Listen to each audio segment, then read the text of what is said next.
Welcome, everyone. My name is Marilyn, coming to you from Spruce Grove, Alberta, Canada.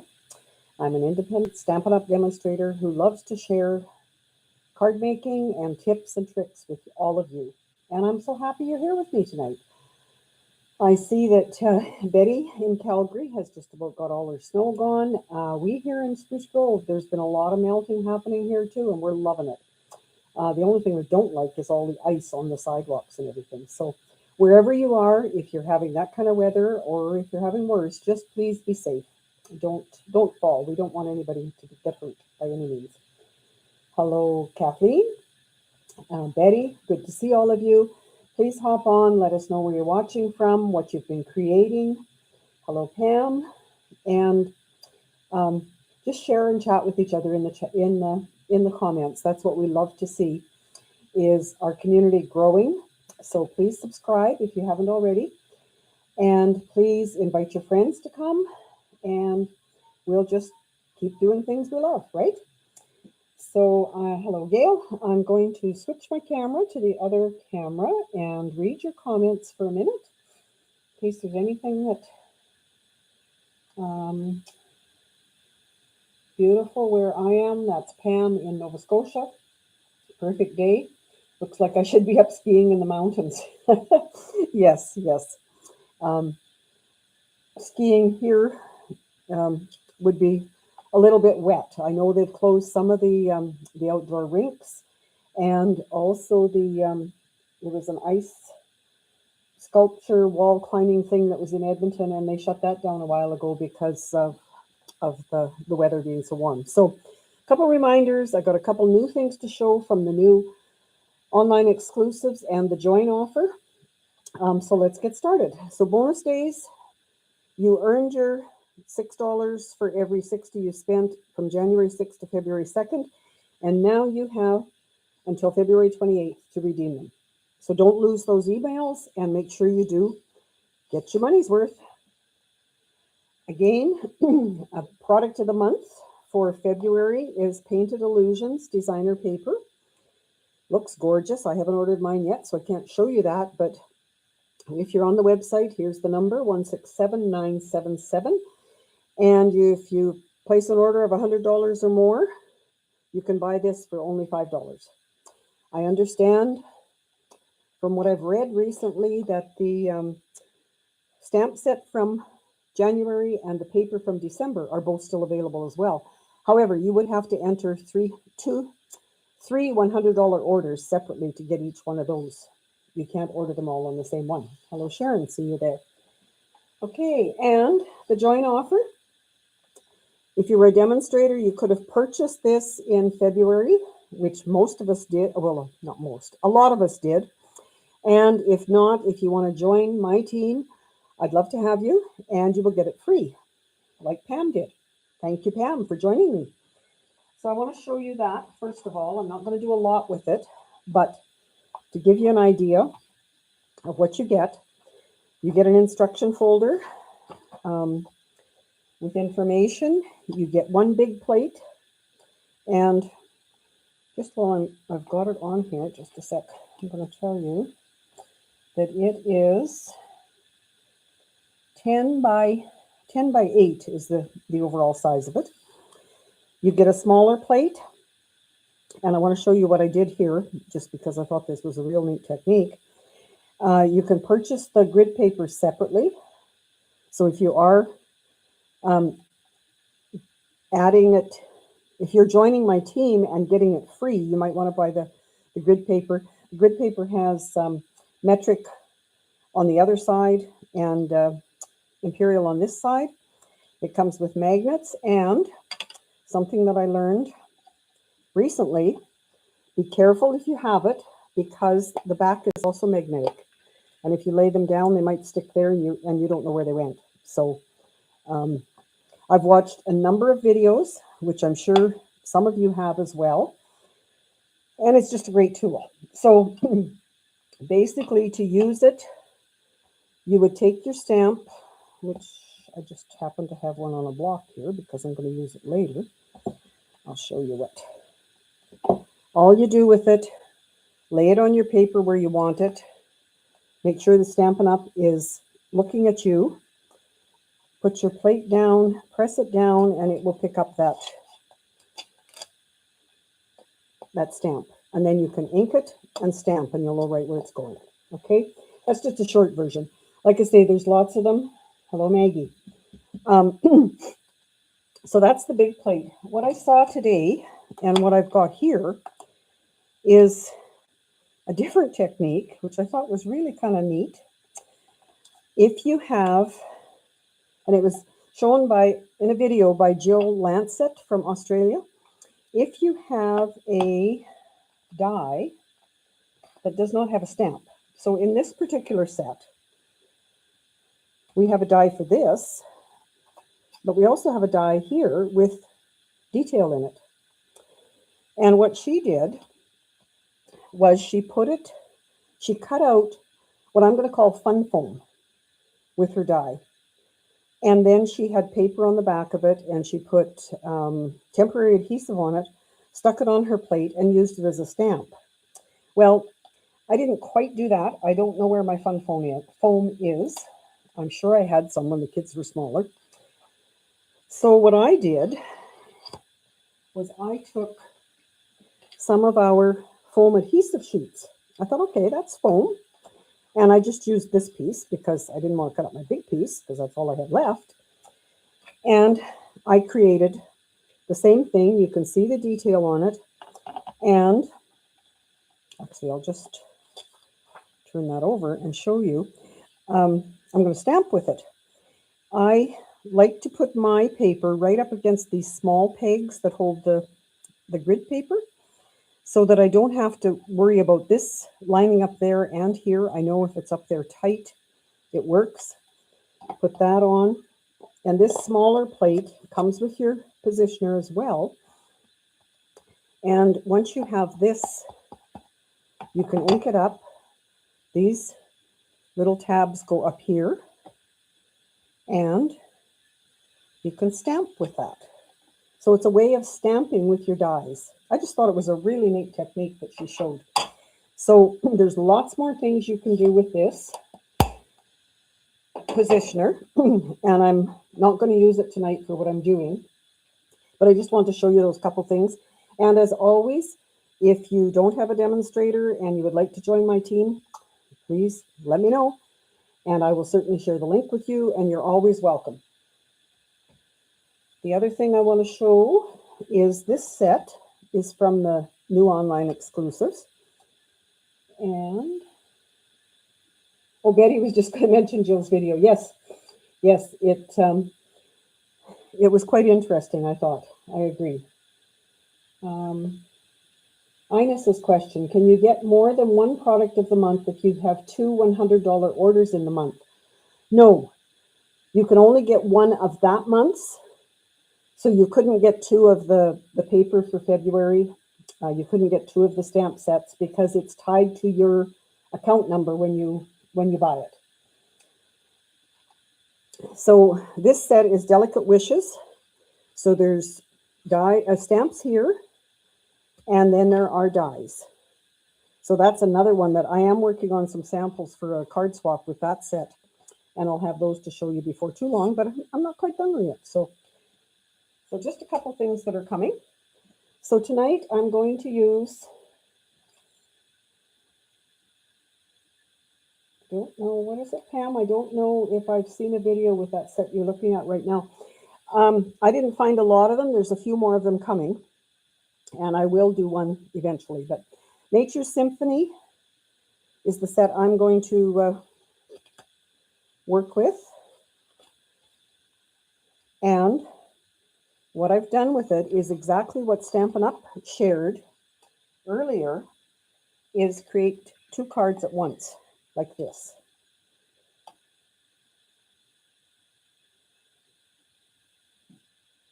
So basically what you do is cut out the designer paper here, use the outline for this card, and then put the designer paper on here. Not difficult, but I love how it turned out. So, okay, Pam, your question? Sorry, the one you were working with. This set you haven't seen videos on. Like I say, this one I did see Stampin' Up do, and I really liked it. So I thought, okay, this is Mossy Meadow. And the one tonight that I'm going to share with you, I'm using Pretty Peacock. So I have my pieces. Before I go there, and because I always forget, hello, Yvonne. Catherine, you won the card from last week. So I will mail that to you. Thank you. Anyone who comments gets their name in the draw. And I do the draw usually Thursday afternoon. So you've got a lot of time to comment on the video. So please do. Please keep commenting with each other and keep sharing. So I have, in the essence of saving time, plus my cut and emboss machine is big to put on my desk. I've already done this. So I'll just hold it up so you can see. I basically cut that right out of the designer paper. That paper is Nature's Walk, which has some beautiful greens and blues in it. If you haven't seen it yet, it's wonderful. Do others of you have this set? And what have you done with it? I'm noticing sometimes my Carl cutter, paper cutter, doesn't cut quite the way I like it. So I do line these up carefully. I'm starting with my regular 8.5 by 5.5. And because I can see just a bit that's not equal here, maybe you can see how much I'm trimming off, but it's not a lot, but it's enough to bother me. So I'll have to check out that, because I like to cut, usually score with my scoreboard and then cut my papers there. So I'm going to stamp those before I put them on the inside, but I'm going to also, and this die is a little bit finicky because it's quite thin, as you can see, but I'm going to mount this on there, do some stamping and mount that on there, and do some stamping on the inside before I stamp, and stamp my greeting, which is cut out with Stylish Shapes, the circle. Hello, Kathy. Just a word of note, also this month, last chance list was updated, and I noticed somebody saying that textured notes dies, you know, the ones they were rectangles with all different designs around them, they are on the last chance list, which is not great. Sharon, your trimmer does the same thing. I'm wondering if we don't hold it quite right, somehow. Sorry, I'm just looking for a mat to put under there to do my, I love this stamp that says, "You make me smile." And it fits perfectly on that circle. So that will be for one of them. And then I have the smaller leaf that I'm going to stamp under, if I could put that one. Because my other ones are landscape. I think on that one I'm going to put portrait. So if I do that, I'm going to stamp just in one edge like that for that one. And, okay, what did I do with the other one? Oh, look at that. Not magnetic, but it's still stuck on the desktop. And this one I think I will still do landscape. And so that one's for there. And then because I want some background here, I'm going to do this. And I like, this is the bigger stamp. I do like to, and this is basically what Stampin' Up did. I like to ink to stamp when it's that large, and just kind of create a background of tone on tone.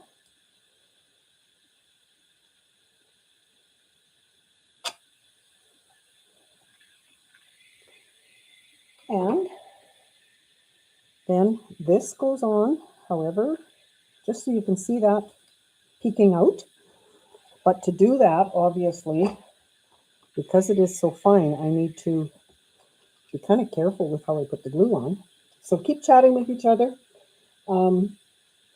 That's right, Yvonne. No Zoom tomorrow. I have tickets to a theater performance here in the Grove. So just create something that you enjoy. Maybe create a card like this. If you've got a die that you can cut out and then use the masking part of it, that's another thing you could do with this. If you cut it out of cardstock, you could certainly use it as a mask.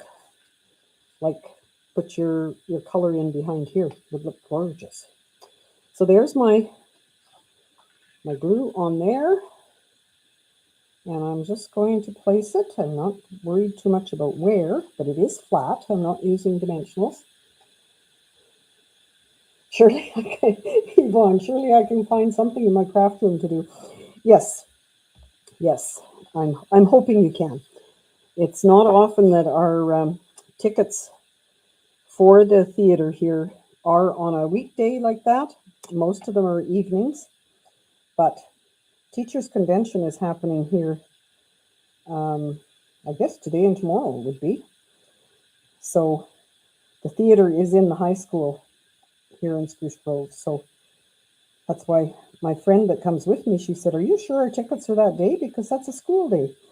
And then we checked the school calendar, and lo and behold, it wasn't a school day because it was Teachers Convention. So I'm just going to place that. Our usual layers, the DSP is the 4 by 5 1/4, and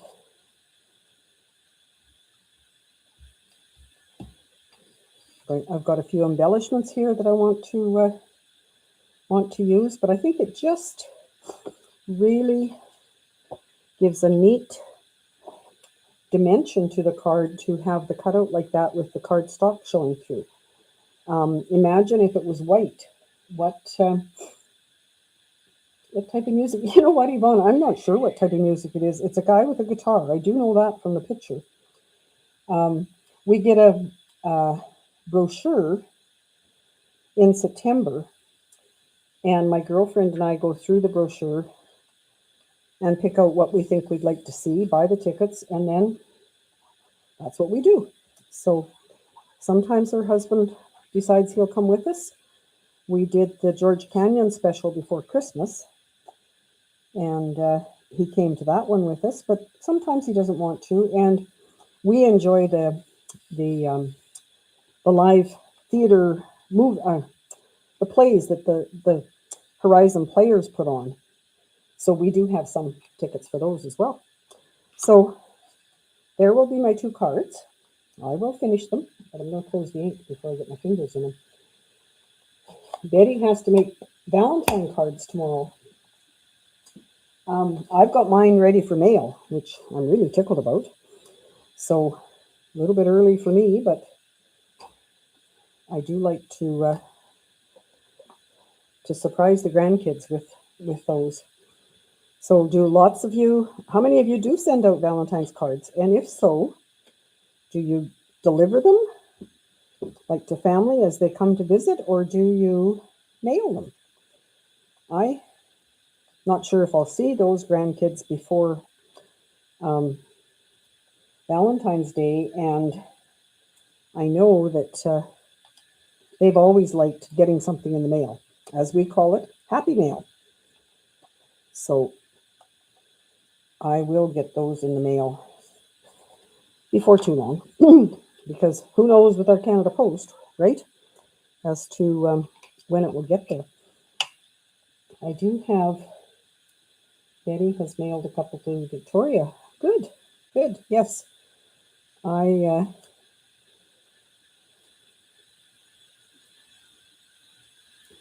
Wow, get it off there. Okay, so you make me smile. Where am I going to put that one? Maybe right about there. And then this one. So today was another beautiful day outside in this part of the country. And I did look ahead on the Weather Network, and it appears as though we've got another couple of weeks of this. So guess who's excited? All of us in Spruce Grove. And I'm thinking these say they are Lost Lagoon, but I think they will look pretty good on those cards. So that's what I'm going to try. Maggie enjoyed Pam's Zoom teaching last week, so she has used it for Valentine's cards. Good idea. I'm finding more and more that I like to recreate, sorry, I'm trying to think of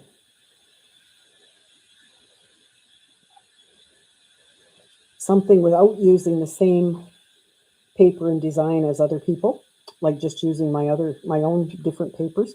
So there's card number 1. And on this one, we will put a few of these as well.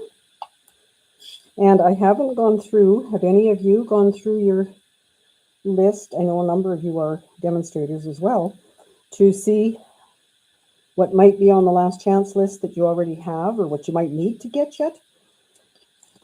That's on my agenda for tomorrow morning to check my stock and see. I know I need some cardstock, so I will have enough, I'm sure, to end up getting that new paper. So there are the 2 cards done with those papers. So imagine fall papers, fall colors, just any color. See what you can make and share on my Saturday share, if you would. It would be great. So the only other card I have to share with you is the one that Pam taught us on last Friday. And it's what did you call it, Pam? Quilt something card. It looks difficult. There's all kinds of squares and whatever, but it was actually quite easy. So thank you, Pam, for teaching us that. If you ever want to take part in that class, be sure and let me know, because I send out an email on Thursdays, and you are all welcome to join me. So I'll just pop back here for a minute and say thank you again for joining me. I hope that you will create something similar and share on my Saturday share, or any other time on my Facebook page. I haven't figured out a way for you to share on my YouTube channel yet, but maybe someday that will happen. I'll keep looking for new things. Let me know if there's anything you'd like me to try to create and show you how to do it. And I will do more with the Stampin' Positioner. And as always, like I said, if you're interested in joining my team, even just to get that, you're more than welcome. Take care now. Bye.